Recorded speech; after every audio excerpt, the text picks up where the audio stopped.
Bonsoir à tous et bienvenue, ravi de vous retrouver dans cette 13e édition de la Prolongue. La Ligue 1, la troisième journée n'a pas donné son verdict, mais nous avons quand même l'occasion de revenir sur les matchs qui se sont terminés au cours de ce week-end et de parler, comme depuis maintenant presque 3 mois, du mercato estival qui nous réserve encore des surprises.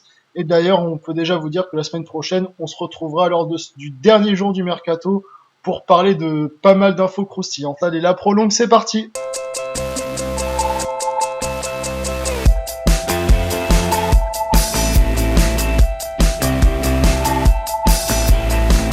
Et cette semaine, une fois n'est pas coutume, nous ne sommes toujours pas réunis, nous sommes que 3. Darin a chopé un petit rhume, comme l'équipe de Strasbourg ce week-end face à l'ogre rennais, l'ogre de ce championnat qui occupe la première place.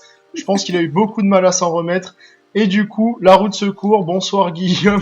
Ça va Guillaume, t'as passé une bonne semaine. Merci. Je crois que t'es de bonne humeur. L'Inter est en train de cartonner. Ouais, ça vient de se terminer 4-0, voilà. Ça fait plaisir de bien redémarrer comme ça le championnat. On retrouve un homme heureux et ça me fait penser, en me tournant vers Darin, que je crois que Darin, toi et moi, la semaine dernière, on a trop clashé Mounir sur l'OM et je pense que c'est la raison de son absence, non? Comment ça tu va vas? très bien, ça va très bien, mais le problème c'est que si Mounir il doit attendre une victoire de l'OM pour venir commenter avec nous, il va pas être là souvent, mais bon.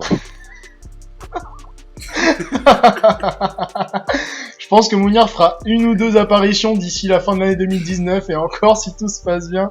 En tout cas, on est très heureux de vous retrouver, comme je disais en préambule. On va parler un peu de tous les grands championnats comme on a pris l'habitude de le faire. Guillaume et Darin ont vu pas mal de matchs ce week-end. On va parler notamment de Première Ligue, de Bundesliga et de Serie A, en outre de la Ligue 1 bien évidemment. On parlera aussi bien sûr du mercato avec quelques dossiers qui sont plutôt intéressants. Mais comme chaque semaine, coup de gueule et coup de cœur, sachant que nous on est dans une très bonne semaine, vous l'avez remarqué. On n'a que des coups de cœur, donc je vais laisser la parole à Darin en premier. J'ai envie de lui laisser la parole en premier. Darin, quel est ton coup de Alors cœur? moi c'est un coup de cœur sur le banc, c'est Sinisa Mihajlovic, qu'on a connu quand on était gamin, c'était un formidable tireur de coups francs, notamment à la Lazio. Et là maintenant il est sur le banc à à Bologne, qu'est-ce que je te raconte. Et là il est atteint d'une leucémie, donc il est à l'hôpital depuis un mois. Mais il a fait honneur à son rôle d'entraîneur et il s'est fait violence en venant sur le banc pour la première journée. Bon, alors ces joueurs n'ont pas gagné, mais bon, ça fait quand même plaisir de voir que le mec est tellement passionné de foot qui sort de l'hôpital pour cette occasion. Et je vous dis, c'était un gros coup de cœur et même un gros coup de chapeau pour une telle passion, un tel professionnalisme qui reflète ce qu'il était en tant que joueur également, quoi. Donc bravo à lui pour cette volonté. Ouais, merci Darin. C'est vrai qu'on le voit, il y a pas mal quand même d'exemples dans le foot où on voit des entraîneurs ou même des joueurs dont la passion déborde sur la santé, on va dire. Et c'est pour ça que je suis complètement d'accord avec toi, je te rejoins, on lui tire un grand coup de chapeau. Guillaume, en parlant de ça, en parlant d'entraîneur un peu que dans le mal, on va dire, Sarri qui a fait une pneumonie cette semaine. En parlant de Serie A, toi je crois que tu avais un coup de cœur, je crois, sur le championnat dans sa globalité. Déjà dans sa globalité, parce que j'ai l'impression que depuis l'arrivée de CR7, de Ronaldo, mais il reprend un peu du poil de la bête. Il était un peu dans le creux depuis plusieurs saisons parce que la Juve le dominait et que sur la scène européenne il n'était pas trop présent. J'ai l'impression que la Serie A revient et du coup par des arrivées un peu significatives. Il y a eu Lukaku à l'Inter, Antonio Conte est revenu, Franck Ribéry a signé à la Fiorentina et ça j'en suis très heureux notamment. Mais c'est aussi du coup avec de bons joueurs qui amènent un vrai hausse de niveau dans le championnat offensif. Pas de 0-0 ce week-end, 4-3 entre Fiorentina et Naples, 3-3 entre la Rome et le Genoa entre autres, et 4-0 l'Inter maintenant qui vient de se terminer contre Lecce. Beaucoup de buts ce week-end, ça fait super plaisir car poursuivre la Serie A depuis plusieurs saisons. C'est vrai que c'était une période où on décrivait comme un championnat très tactique, très défensif.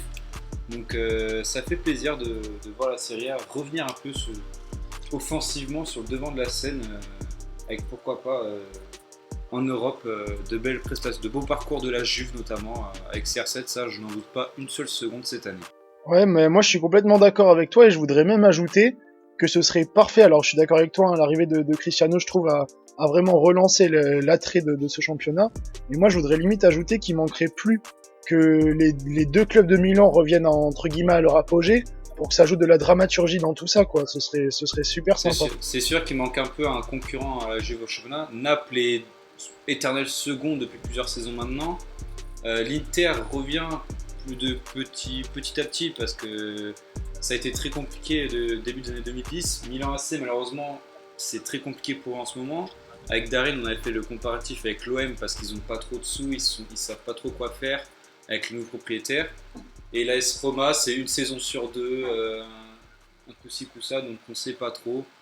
Il y a eu la surprise Atalanta, mais voilà, ce ne sera pas toujours comme ça chaque saison, on va dire.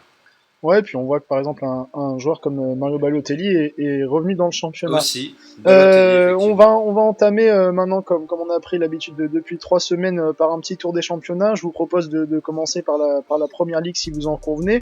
Je vais te laisser la parole, Darin. Je crois que t'avais un œil avisé sur un match toi ce week-end. C'était Tottenham-Newcastle, je crois. Yes, j'ai regardé Tottenham-Newcastle parce que j'avais pas encore vu Tottenham cette année, cette saison. Et bah, c'est quand même le finaliste de la dernière Ligue des Champions. Hein. Donc je me suis dit pourquoi pas. Et puis ça m'a permis de voir l'idole de Mounir Saint-Maximin encore une fois à Newcastle. Alors le crack sorti au bout d'un quart d'heure, hein, évidemment. Enfin pas au bout d'un quart d'heure, j'exagère. Mais il est sorti assez vite parce que sur blessure. Et étrangement, sa sortie a transformé son équipe, mais dans le bon sens du terme. C'est-à-dire qu'ils ont eu une super phase de quelques minutes où ils ont vraiment eu des occasions de but et ils ont même marqué avec un Atsu qui a remplacé Saint-Maximin qui a été hyper précieux, hyper bon dans le jeu, etc. Après, face à un bloc bas de Newcastle, Tottenham, j'ai trouvé qu'ils avaient fait beaucoup d'erreurs techniques c'était un peu indigne d'un club qui joue en Ligue des Champions et qui va loin en Ligue des Champions. Et ils ont beau essayer d'avoir rajouté un peu plus de technique en faisant rentrer notamment Lo Celso et Eriksen qui étaient sur le banc, ça n'a pas suffi. Et mention spéciale pour Lucas qui a raté une grosse occasion d'égaliser juste avant la pause et une autre grosse occasion d'égaliser à 10 minutes de la fin du match.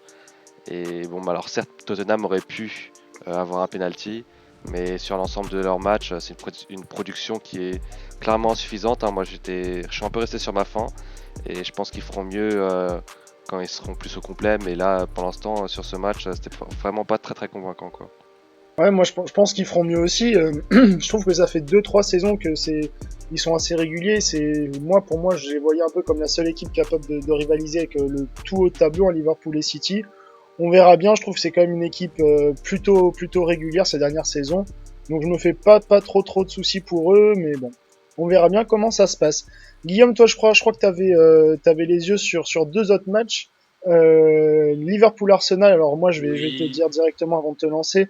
Le résultat ne m'a absolument pas surpris. J'aurais pu parier sur un match où Liverpool allait marquer au moins 3 buts. Hein. Les dernières confrontations à Anfield, ça avait tourné même parfois à la démonstration en faveur de Liverpool. Qu'est-ce que t'en as pensé au bout du match? Et puis on parlera ensuite de ton autre match. Effectivement, mais samedi, je me suis posé en attendant le match du Bayern dont on va parler après.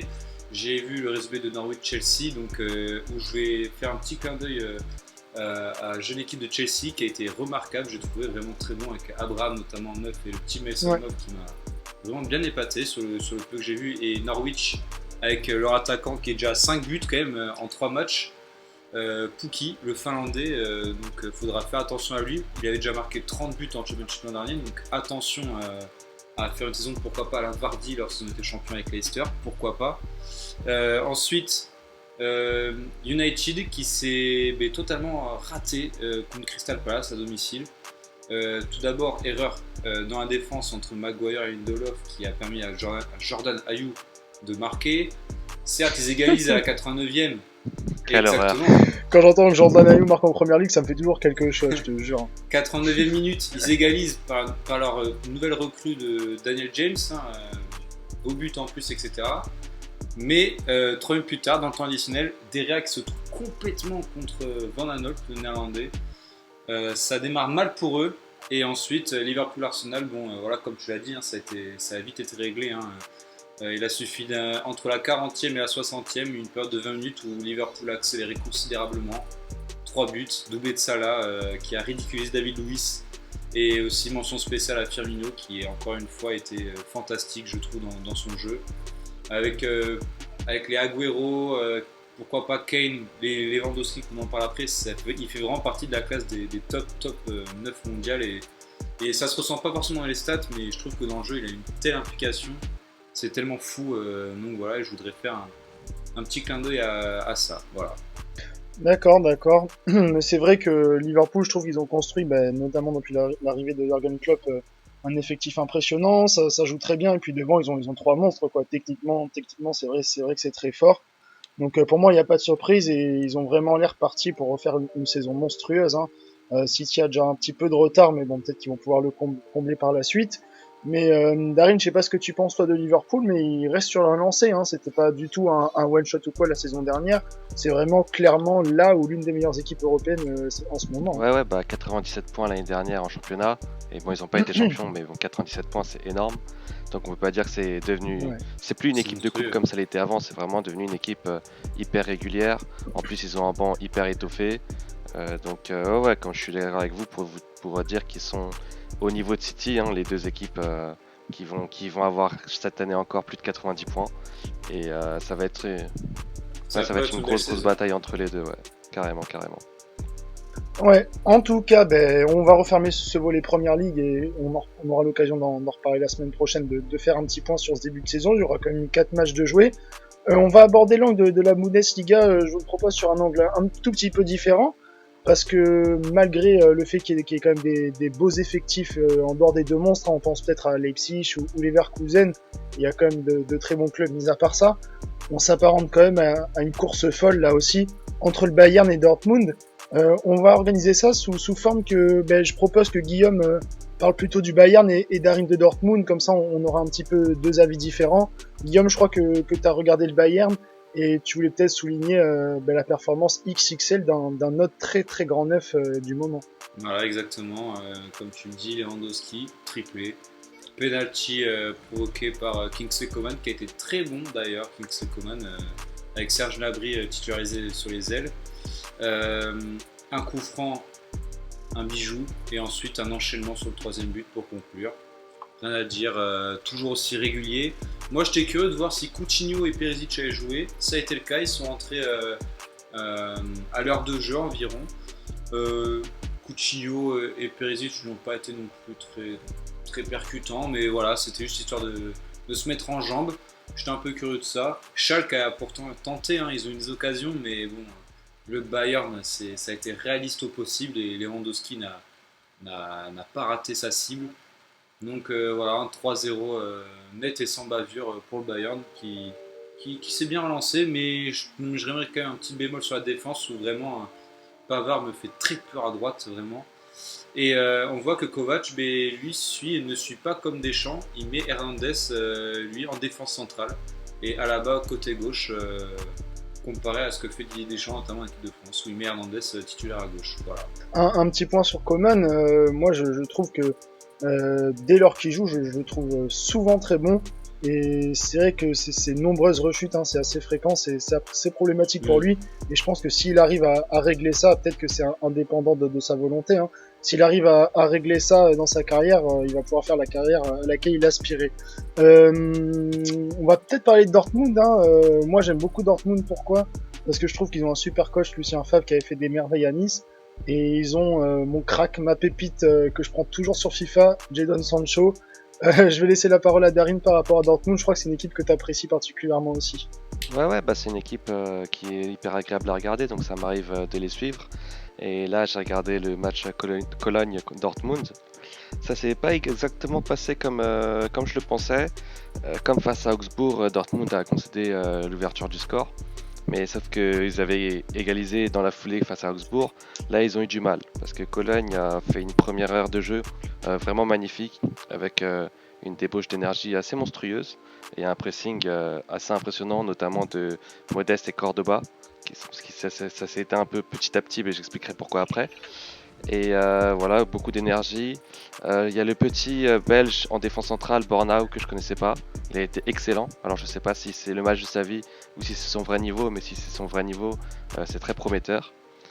Hector qu'on connaît, latéral gauche, excellent ici. Skiri, que nous on connaît bien parce qu'il a joué en Ligue 1, très précis dans ses passes et c'est dommage que dans le milieu de terrain il était un peu le seul à être aussi précis parce qu'à côté de lui, il y a eu pas mal de pertes de balles et donc de situations avortées par manque de précision. Mais c'était vraiment pas mal. Favre, dont tu parlais, il s'est un peu trompé, je trouve, sur sa composition d'équipe. En fait, il a mis Weigl et Witzel Mhm. et face à ce gros pressing, en fait, c'était pas vraiment compatible parce que les deux ont reculé pour aider à la relance, mais du coup, il y avait plus personne au milieu et donc plus personne pour finir les attaquants en ballon. Et bah, il a fait rentrer Brandt à l'heure de jeu et ça a tout changé. Brandt, il est resté au milieu, il a fait le lien entre la défense et le milieu, là où Witzel, lui, aidait la défense à faire la relance.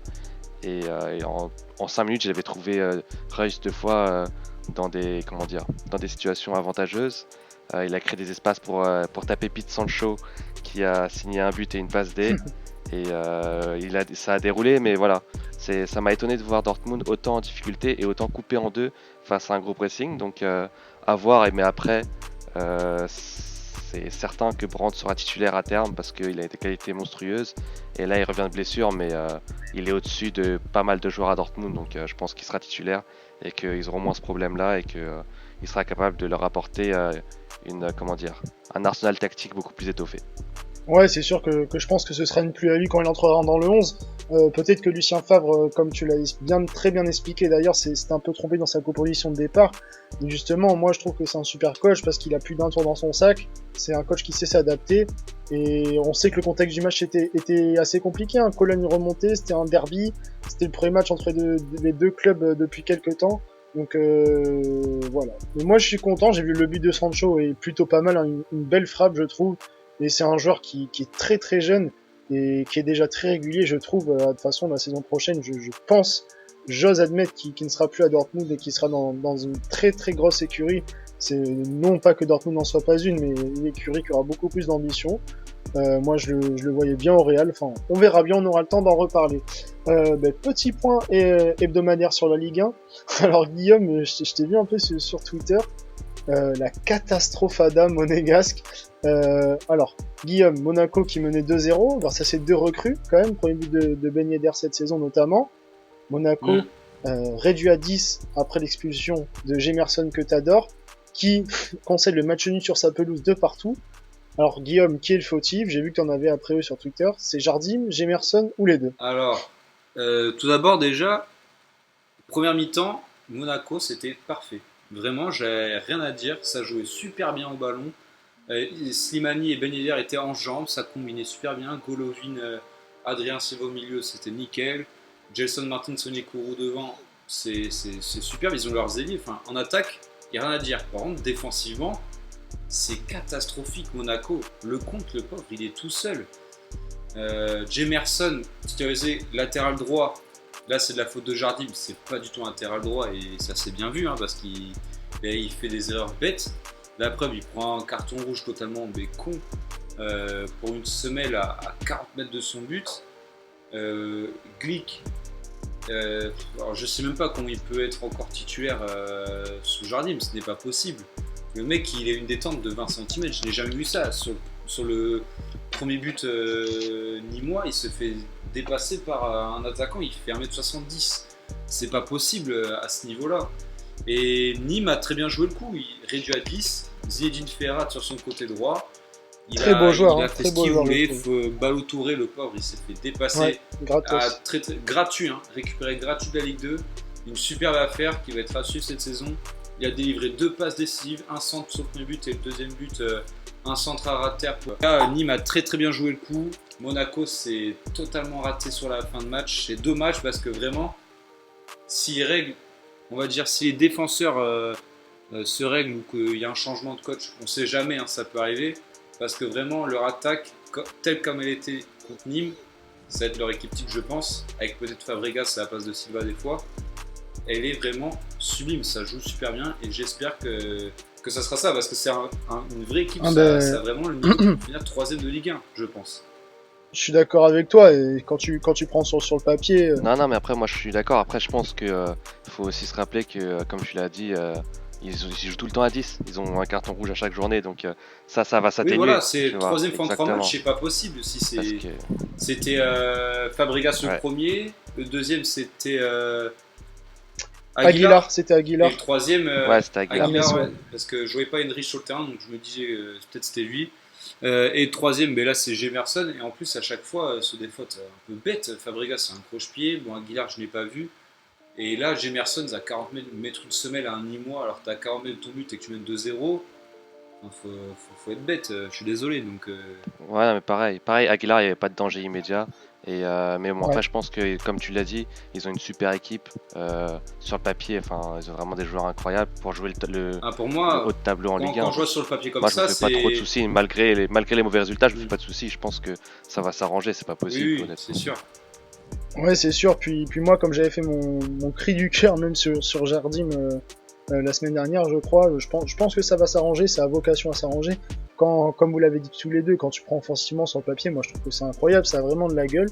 Donc on verra bien. Même si la journée n'est pas finie, hein, demain il y aura notamment Montpellier-Lyon. L'OM n'a toujours pas joué.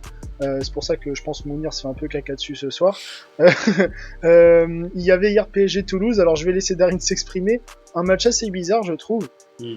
La lumière est venue, du Messi, des gestes techniques incroyables, un doublé, Henrik Choupo-Moting. Darin, dis-moi, mais quel éclair s'est abattu sur le parc hier soir? Ah bah, honnêtement, je pense que c'est incompréhensible, mais c'est au final un peu à l'image de tout ce qui s'est passé depuis le début de la saison. Quand on regarde bien, contre Nîmes, Ouais. l'ouverture du score, c'est un penalty offert. Ils n'arrivaient pas à débloquer la situation. Face à Rennes, c'est Da Silva qui fait une offrande à Cavani. Et là, bah, je crois que le dieu du football voulait un truc encore plus original. Alors il nous a inventé une roulette de Choupo-Moting. Ça, c'est vraiment de l'or, quoi. Mais au-delà de ça, ouais, plus sérieusement, moi, ça m'a beaucoup étonné la faiblesse de Toulouse. Parce que même si le PSG galérait, je trouve que c'était plus en raison de leur propre faiblesse que par rapport à un dispositif de Toulouse. Parce qu'ils étaient bas sur le terrain, mais ils avaient une défense passive. Donc les Parisiens arrivaient hyper facilement à déclencher des centres. Chose que par exemple, pour reprendre un match de tout à l'heure dont on a parlé, Tottenham n'a pas pu le faire face à Newcastle. Parce que Newcastle, ils étaient agressifs sur le ballon. Là, les mecs, ils étaient tous bas, mais ils étaient hyper passifs.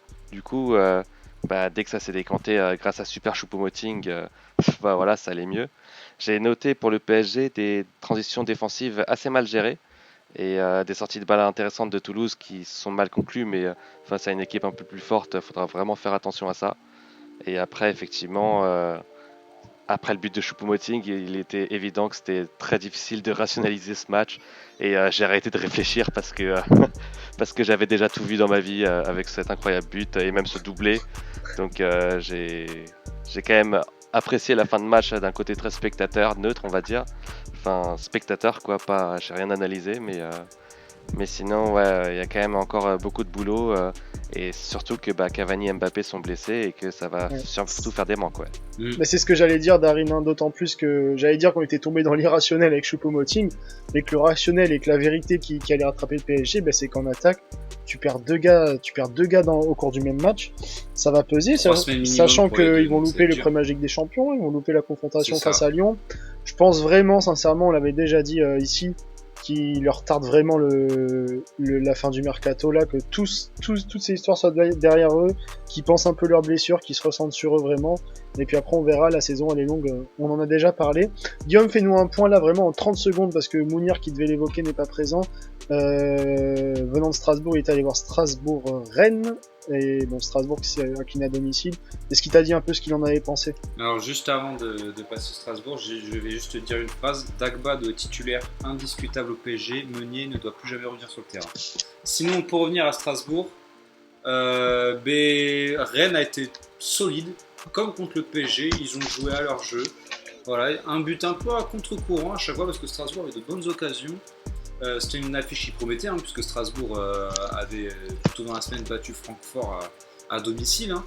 Et là, un peu à contre-courant du jeu, Grenier, qui pourtant est le joueur au physique, l'un des plus fragiles du championnat, qui va gagner un duel physique aérien contre le défenseur Strasbourg et marquer derrière. J'ai trouvé, et on pensait dans l'irrationnel avec Choupo-Moting qui met un doublé, mais Grenier qui remporte un duel physique aérien, c'était assez bizarre également. Et ensuite, Strasbourg qui a loupé un penalty. par Ouais. Jonas Martin et Rennes. Pourtant, très bon tireur de coup de pied arrêté. Ouais. Et au retour des vestiaires, Rennes qui a enfoncé le clou, voilà, qui a pas pris de peine pour ses adversaires, vraiment très solide. Rennes, bonne surprise pour l'instant. J'ose espérer ne pas me tromper en disant que j'ai l'impression que sous Julien Stéphan, Mbaye Niang atteint une certaine maturité. Là, on le voit Oui. aux hauteur Mm. d'un but. Il avait déjà été intéressant la saison dernière, mais peut-être qu'il va un peu gagner en régularité. Et Strasbourg, de son côté, j'ai l'impression qu'ils sont plutôt focus pour se qualifier dans les phases de groupe de Ligue Europa. Mais bon, on l'a vu ces dernières années que ça peut être un jeu à double tranchant. Ils avaient C'est déjà vrai. concédé le nul à domicile face à Metz. Il va falloir faire attention à pas trop laisser de points en Mm. route. Avant de parler du mercato, je vous laisserai la parole. Moi, juste un petit point Liga très très rapide, vraiment très très rapide pour parler d'un cas du cas de Griezmann. Le match Barcelone-Betis-Séville, hein, où Fekir, mon petit Fekir, avait ouvert le score. C'est le lot des grands joueurs, il marque dans les grands matchs, dans les grands stades. Donc voilà, c'était une petite dédicace à mon petit Nabil Fekir. Et ensuite, moi je voulais juste parler de Griezmann, pas spécialement pour son contenu footballistique. Bien sûr, on sait que Griezmann c'est un très grand joueur. Mais moi j'arrêterai pas de dire que je le trouve toujours pas sous-coté, mais pas assez respecté. Là, il avait la pression cette semaine. On avait dit qu'après Bilbao, son coach avait dit qu'il voulait plus participer au jeu. Et là, c'est lui qui met le Barça sur orbite. Il claque 2 buts. Son deuxième but, je trouve, il est magnifique. Il est spontané. Ça veut dire que c'est la marque quand même d'une confiance en lui. Mais je trouve que c'est un gars qui résiste à la pression. Et moi, je lui tire un coup de chapeau. Et j'espère vraiment sincèrement que ça va bien se passer, notamment avec Messi, voire Suarez. Parce que je pense que le Barça a bien fait miser sur lui. Ils l'ont acheté cher, mais pas non plus 200 millions, quoi. Ils l'ont acheté à 100 millions parce qu'il était plutôt sur la fin à Atletico. Donc voilà, on sait que Griezmann, de toute façon, il est déjà habitué au championnat espagnol. On sait qu'il va claquer des buts. Donc après, dans le jeu, à voir. Mais bon, Barcelone, on sait qu'ils ont tellement de joueurs au niveau offensif qu'il faudra, je pense, voir comment tout ça va s'organiser. Avec Dembélé, bon, si son réveil marche le matin, s'il arrive à aller voir les docteurs quand il se blesse le vendredi, etc. On va parler un peu de mercato. Guillaume, je vais peut-être te laisser entamer avec Nice, qui est repris par le groupe Ineos. Hein. On est bien placé pour le savoir nous deux, on est des suiveurs avertis de cyclisme.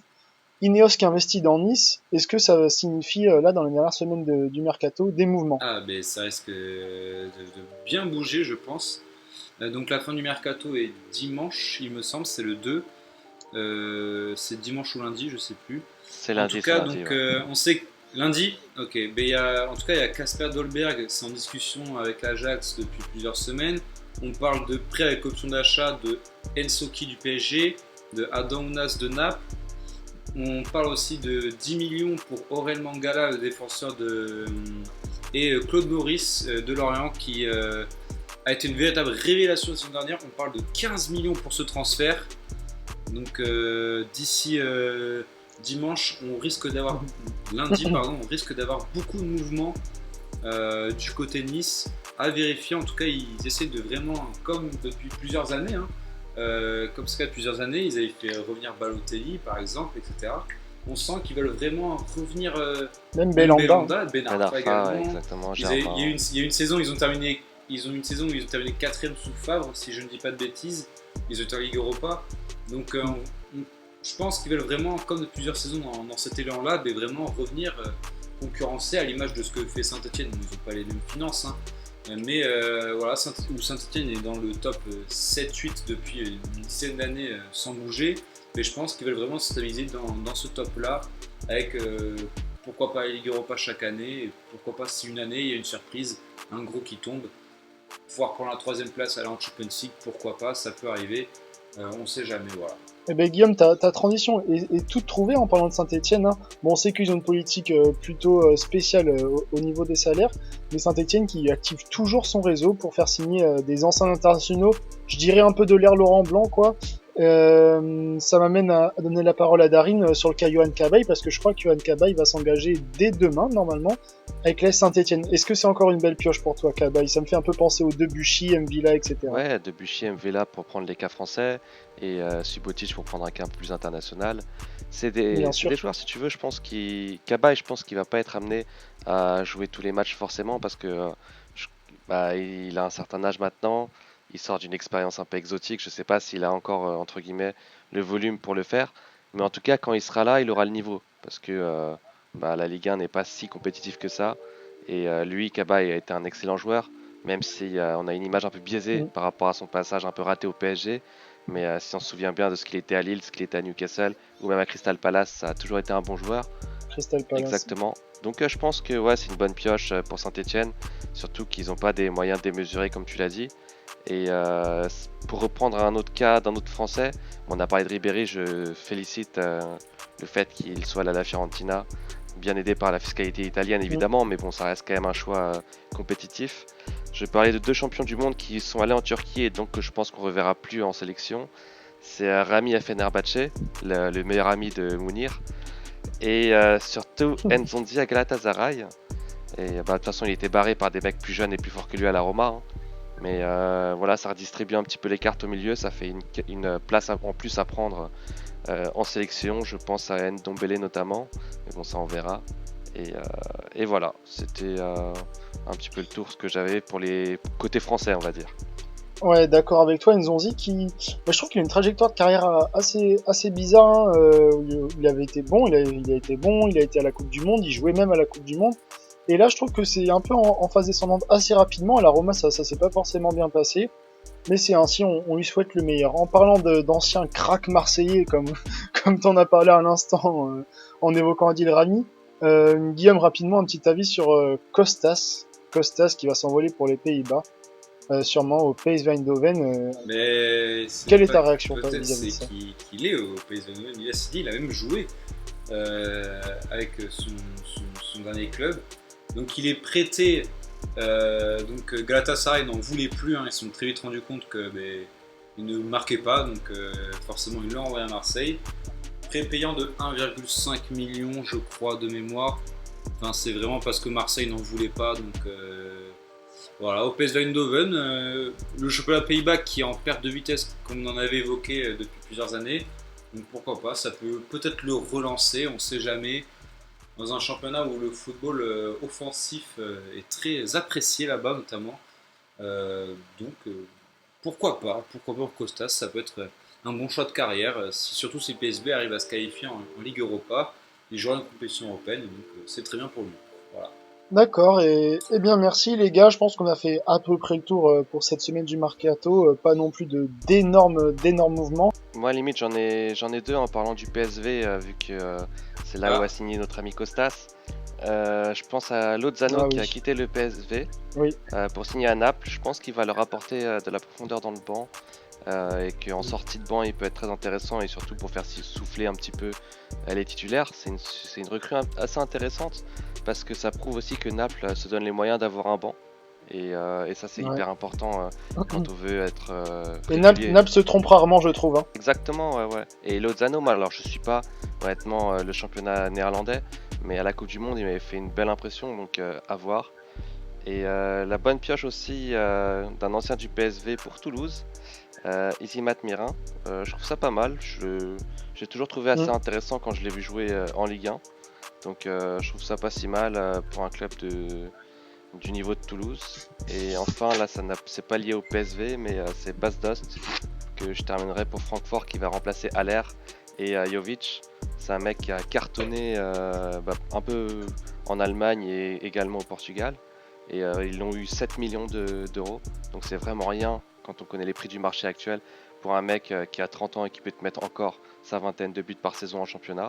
Donc pour moi c'est limite à confirmer, mais ça se trouve ça va être la meilleure pioche du mercato en Allemagne, quoi. Ouais, c'est bien possible. En tout cas, merci de nous passer ces deux transferts intéressants. C'est vrai que j'avais relevé le fait Isimat Mirin à Toulouse et je pense aussi que c'est une recrue de choix pour eux. Je pense qu'ils en avaient un peu besoin derrière.